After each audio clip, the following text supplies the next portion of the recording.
Le procédé scientifique répond à une méthodologie précise, donc avec des hypothèses, des arguments en faveur et en défaveur, et ensuite des résultats concrets. Tout ça avec une démarche rigoureuse. Donc les avancées scientifiques découlent de cette démarche rigoureuse et donc il faut réellement faire confiance à la science parce que sans elle, nous ne serons pas là où nous sommes. Il y a eu d'énormes progrès scientifiques, mais ce qui, moi, m'a marqué le plus, c'est la démocratisation du diagnostic biologique.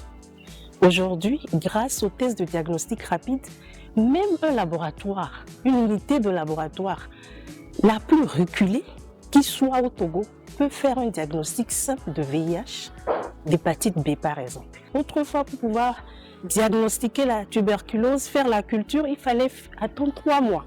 Aujourd'hui, en moins de 45 minutes, les résultats sont donnés, la positivité et en même temps on enclenche le traitement du patient, ce qui est merveilleux. Nous vivons dans un monde où rien n'est cloisonné. Nous sommes ensemble avec la végétation, vous voyez là, donc l'environnement est là.